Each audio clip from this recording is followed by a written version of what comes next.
everybody, welcome to Dakman Productions and welcome to the annual Glasstown Antique Fire Brigade Muster and Firefighters Family Day.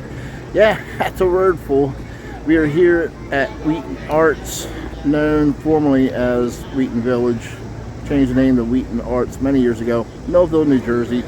Here to check out antique fire trucks like the one you see behind me. So let's go.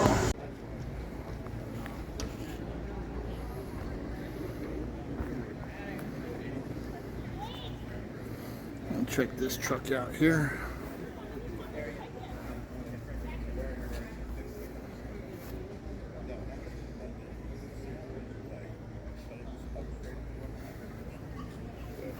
So cool.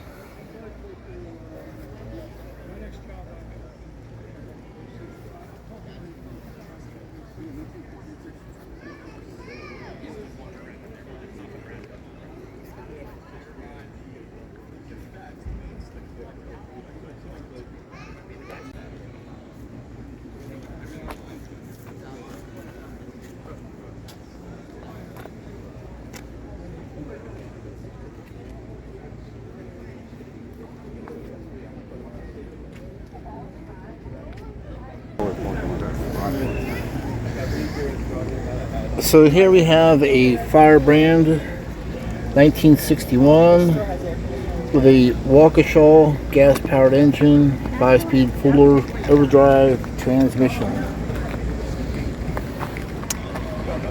1961 War de France, Firebrand gets starring role when NFL's and Hall of Fame quarterback Peyton Manning, host of ESPN's popular series Peyton's Places, came to Philadelphia to film an episode making the 50th anniversary of the infamous snowballs at Santa Claus halftime incident at Franklin Field.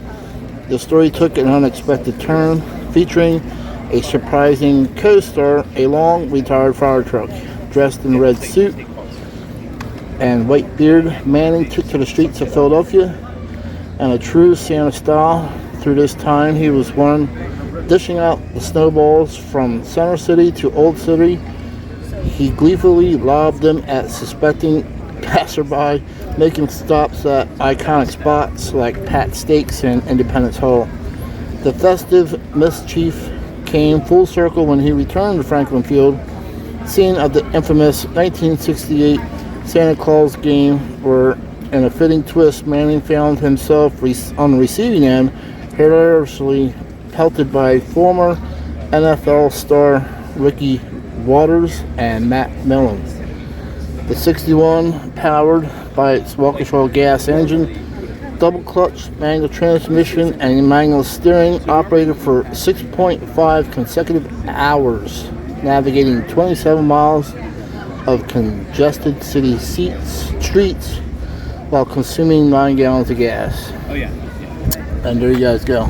Yeah, that's a pretty piece.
But I don't know why. I think I was just in my own little world driving down here. Now I go back.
bucket, rubber gloves, bleach, and a trash bag. She looked at my friend and said, Lucy said, now I'm like, whoa, wait a minute. She got so sick.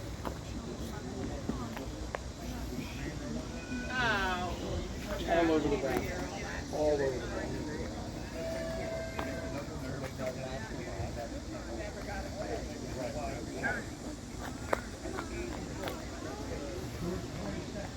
Yeah, but that's just a get together. There's no fee, there's no trophy.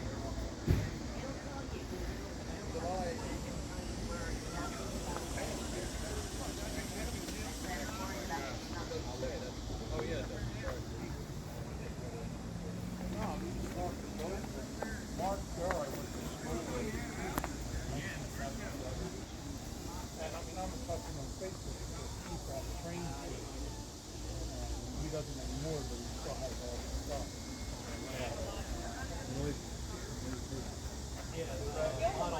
Yeah, but what they're going to charge me for those trucks. I have a whole platform. I went over there. Did you come in Brigade or did you get paperwork on the phone?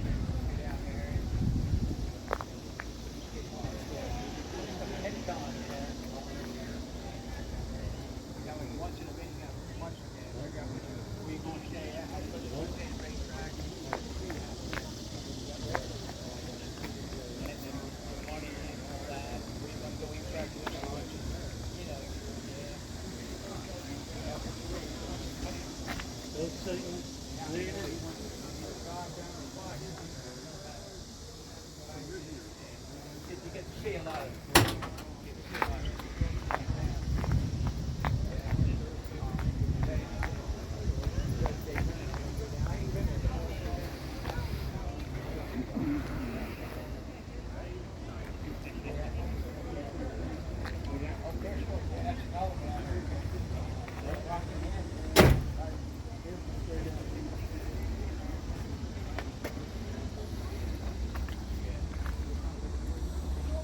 you went down and right.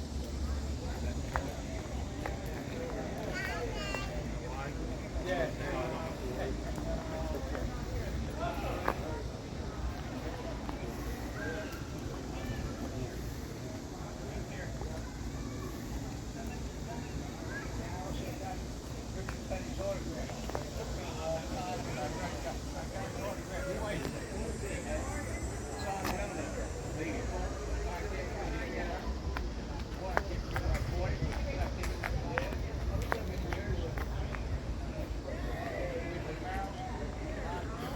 Wow, look at this. Oh, wow. Arian's Fox. I don't know if I'm saying that right. But this thing is cool.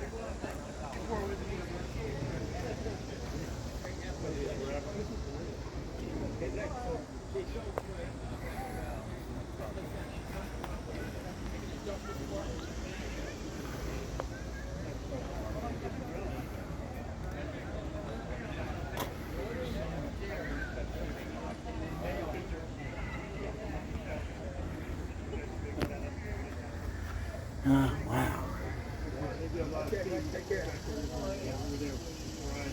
So what you're looking at here, these are exposed push rods. The push rods are actually exposed on these. Open up the valves. The lifter will be down inside the block here.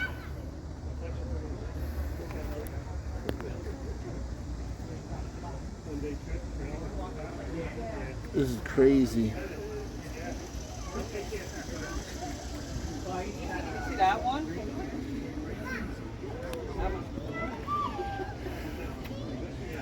Chain driven pump. A lot of times the older vehicles would be a starter and alternator all one unit.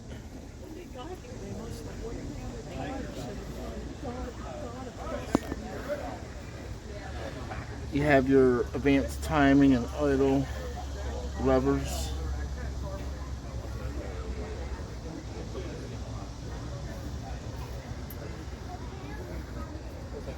So to start it, you would move the lever for advanced timing.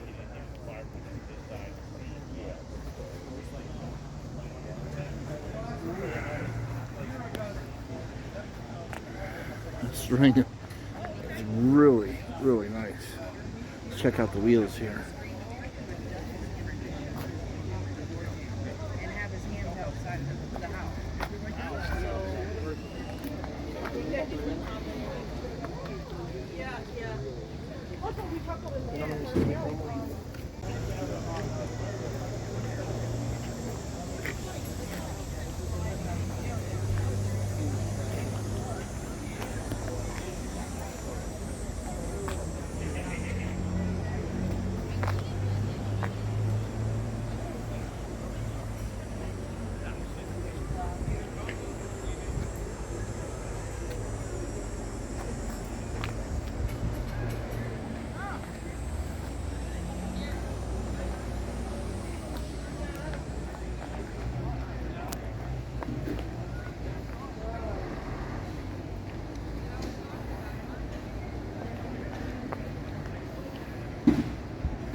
By far my favorite brand of fire truck is American of France. There's just something about them that the looks, the ruggedness, they were just a rugged fire truck. Most of them coming through with the Detroit two-stroke engines, which is another great engine in my opinion. Some people didn't like them, I did.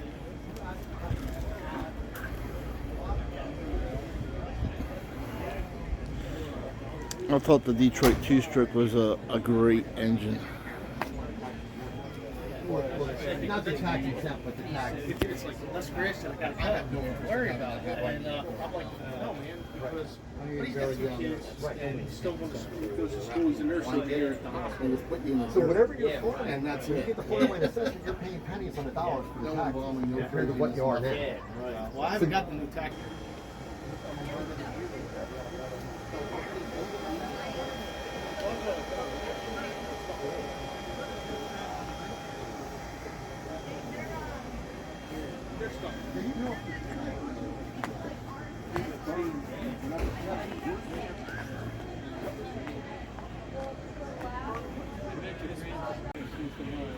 Okay.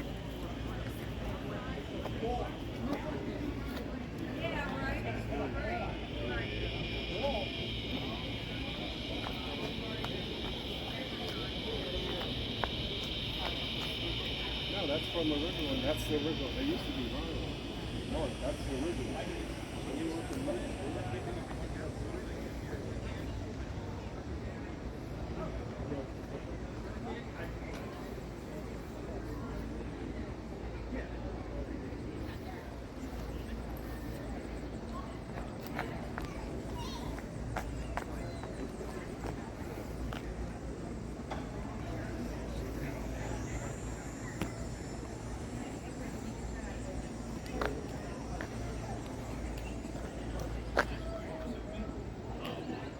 GMC top kick. I wonder what it's got under the hood. Hopefully not a Detroit 8.2 liter. Those were not very good engines. the Cat 32.8 was much better than a Detroit 8.2 fuel pincher, that's for sure.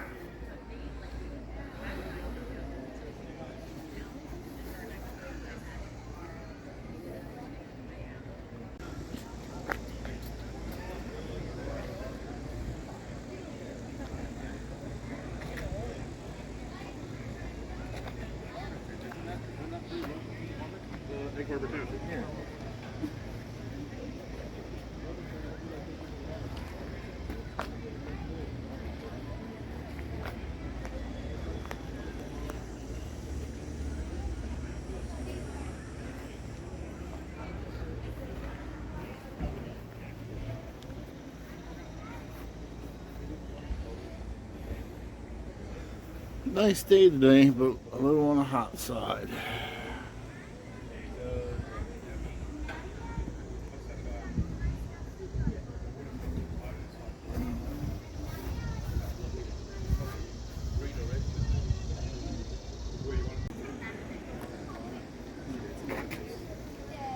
Yeah.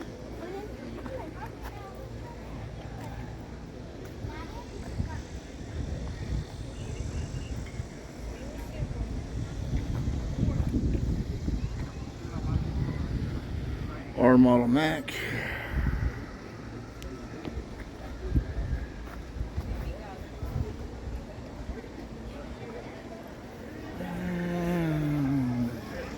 Let's see what we got for. Looks like it's hooked up to an Allison transmission.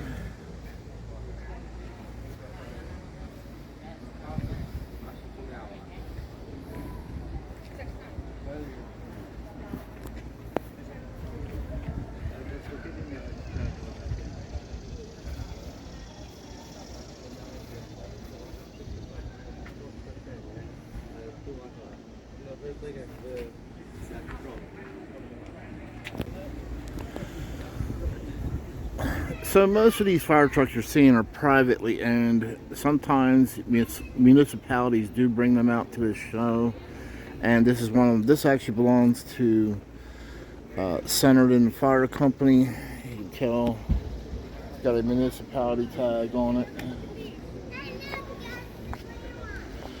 So this truck is still in service.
$17.98. Wow.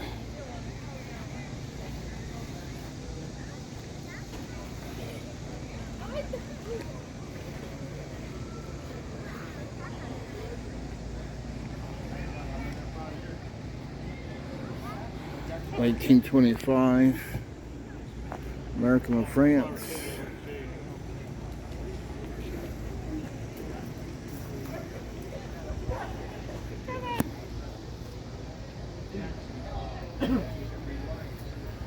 Hand crank siren. Wow. Again, you have timing events and throttle as levers on the steering wheel, hand brakes.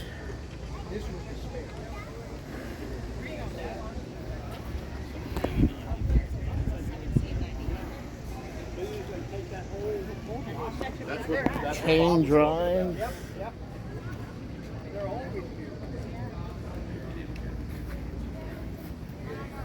See if I can get a different angle. There you go.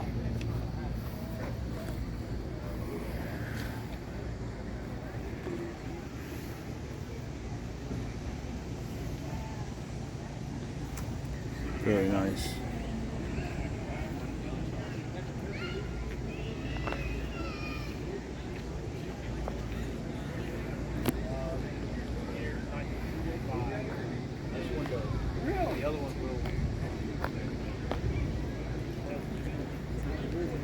International KB8, 1947.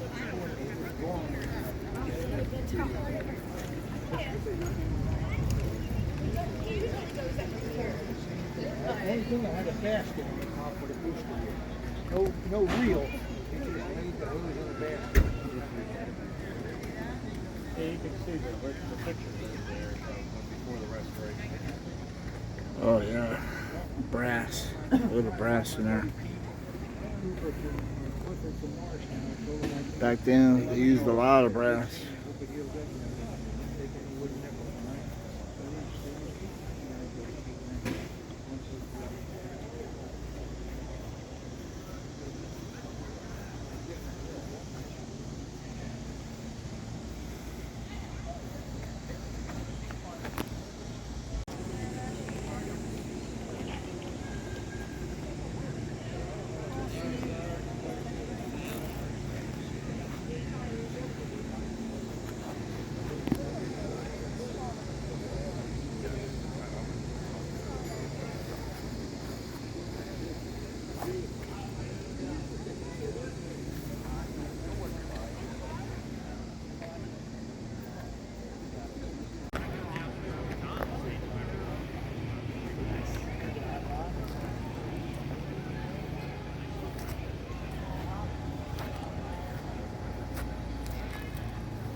So, for those who may not know, I've been working on diesel trucks for 34 years, specializing in diesel engines themselves, troubleshooting, rebuilds, diagnostics.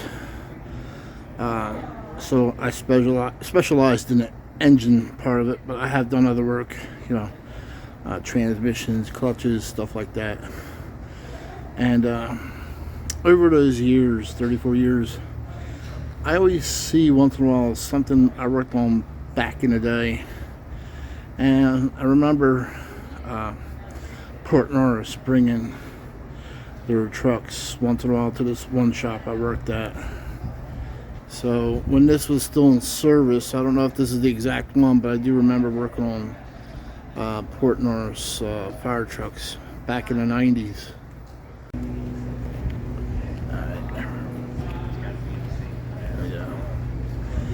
Interesting story behind this Wheaton Square, American France. I remember this truck back from the 80s when I started driving, visiting my friend near Wheaton Square, 1985, 86. And this truck would always be, sometimes you would see it with the garage door open, but at any rate, the truck was sold by the fire company at one point in time. The private owner decided to paint it red. Later, Wheaton Square wanted it back, so they made them an offer. They bought it back and repainted it back blue again. So now it's still owned by the municipality. Team of great guys that, with hard work, restored this truck back to its original Wheaton Square paint scheme, and they did a wonderful job.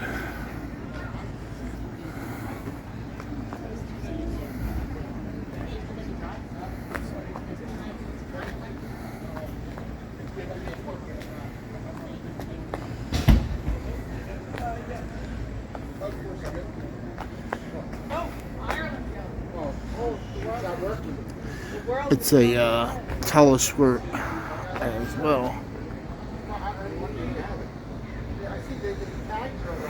So hopefully I got the story right, because I talked to somebody about this truck last year, I believe, and my memory isn't that good. So if I got it wrong, I'm sorry. You can put it in the comments and correct me there.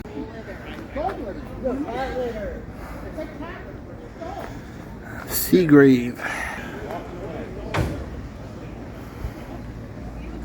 Let's take a look at the engine. The hood's open.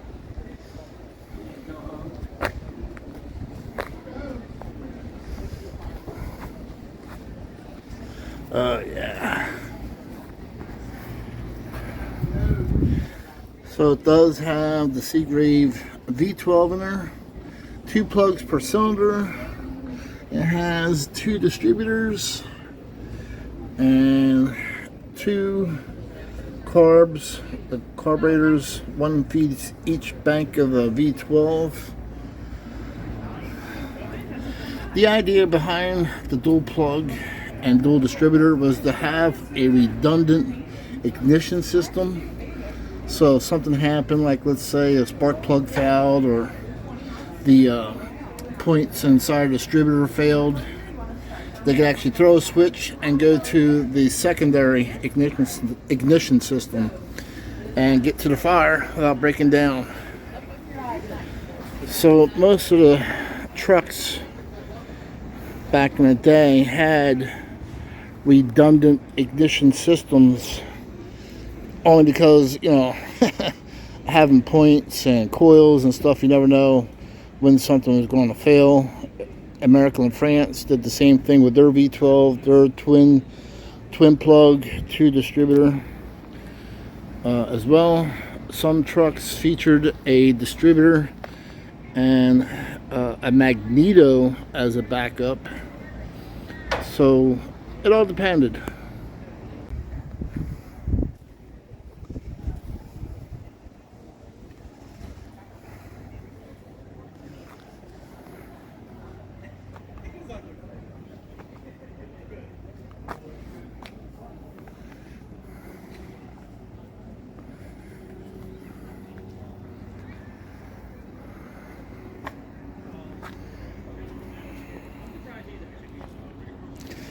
Although I am, primarily a diesel mechanic, I have worked on gas engines as well and big trucks, such as the Ford 525, I believe it is. I can't remember how big it was.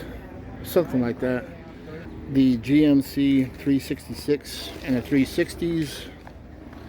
The ones I really hated the most working on, because it was such a pain, was the Ford Lima engines. I called them Lima bean engines, because when the diverter valves went bad on air pumps, they would backfire like they were farting. But anyway, the 370 Lima engines, yeah, I just didn't care for working on them.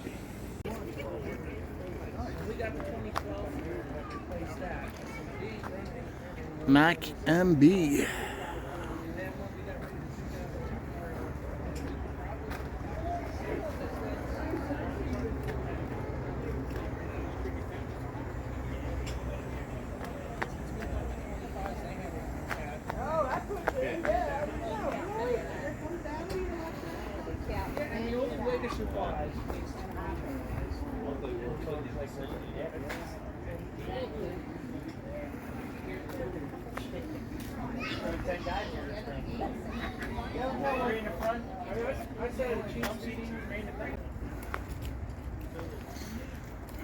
Oh yeah, I also used to work on those Ford Lima 427 truck engines too.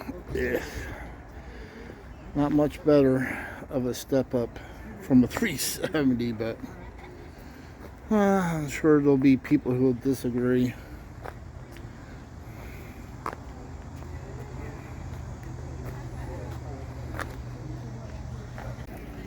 Alright, so let's take a walk down the line here. We'll have a little story time. So, the first time I worked on a fire truck, I was only 23 years old. And we had a local fire company that was down from the shop that I worked at. And it was a Ford, pretty much like this one. The C-Series cab Ford. Oh, I remember that truck. It was a brute.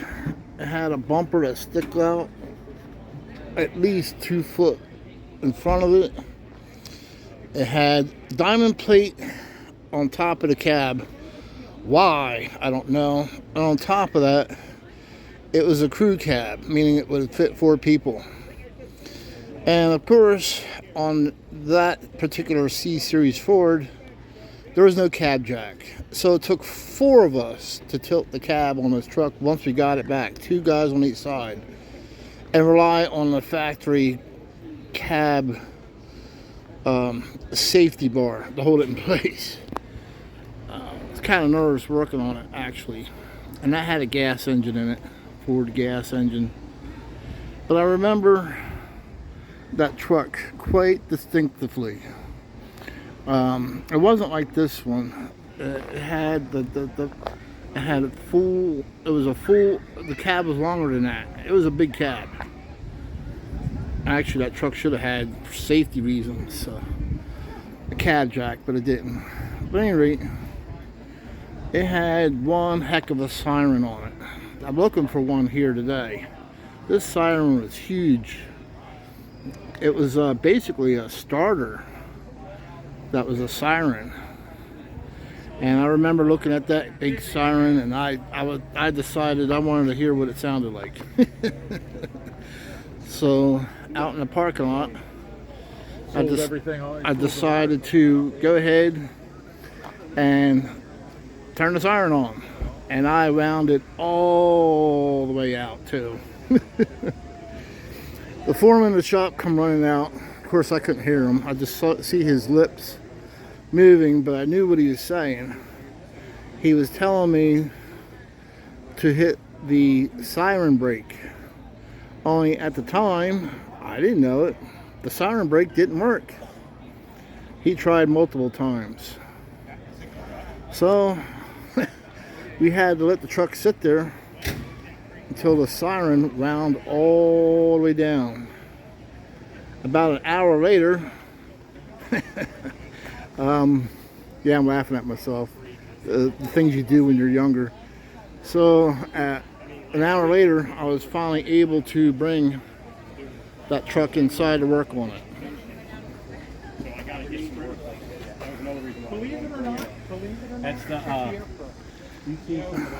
So just going through my memories of back in the day.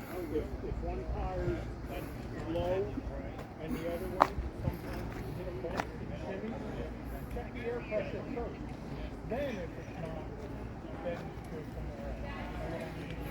go somewhere else. But that truck had one heck of a diamond-plated bumper. I mean, that's got to be the biggest siren I remember seeing. So, I'm sure you guys are asking, did you get in trouble?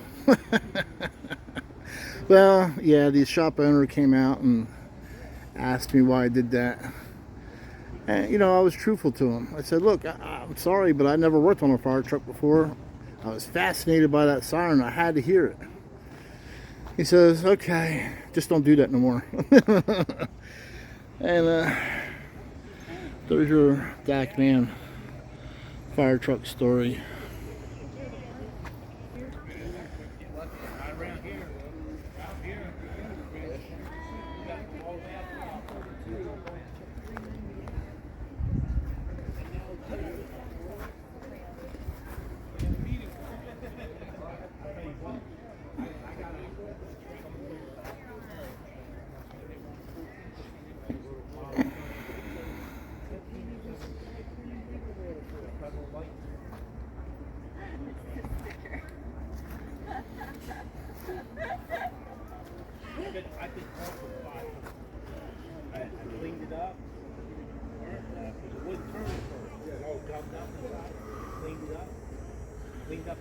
Ford of France, it looks to be a Waukesha engine. I don't want to get too close to the truck, but I'm pretty sure it's Waukesha.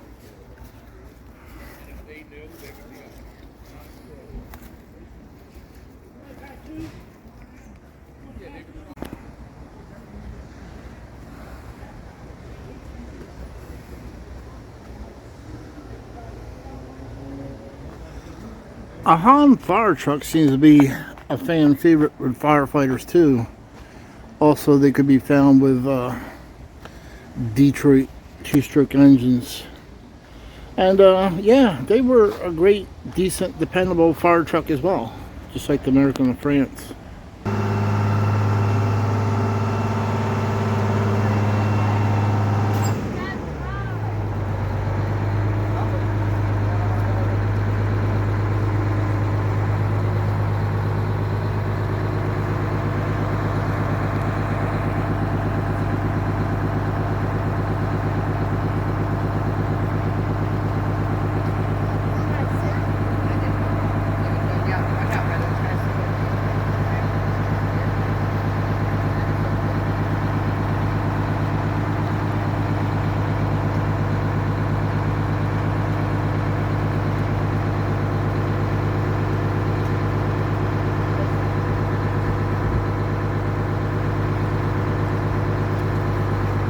In the audience who have won this award, you understand how special it is. This is a hand-blown glass trumpet. There are no two alike. In 44 years, there are no two alike. Look how beautiful that is. That's artistry. That's the real deal. So the person that wins that today will have quite a memento for a day they've already won because it's such a fun day. Now, as soon as I'm told we can go, we'll start to go. Chris, you good? Okay. We're good to start. All right, I'm going to call these things pretty quickly. The idea is to get you on the road. Ronnie is going to coordinate trophies forward. What else is happening? You can go through here, Joey Bertino is on hand. Yeah, but they're doing all of Dan is handing trophies. You can still go through there. Got lots to call. Here we go, folks. The oldest non-motorized apparatus, now there's not a lot of suspense to this, but when I say this date, remember it's 2025, goes to the host fire company, Millville Fire Department, 1795, Mason hand-drawn. That's 1795.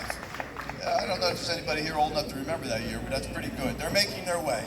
The oldest motorized apparatus, this is truly a treasure of museum quality, goes to the Doylestown Fire Company for the 1923 Aaron's Fox. And we thank the members of the department for making the trip down. We really love having them. Now I'm going to step aside. When you come forward, step in the picture. Joe Getzinger is going to take pictures. This is Millville. Very good. So we'll line up as we go. Now, the longest distance driven, you just have to admire a person that enjoys this, because this is true love of apparatus, goes to William Clark, who traveled to us from Colchester, Connecticut, driving his 1982 American to France. Bill, always good to see you here.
Alright, so you gotta keep in mind these are antique trucks and things do happen.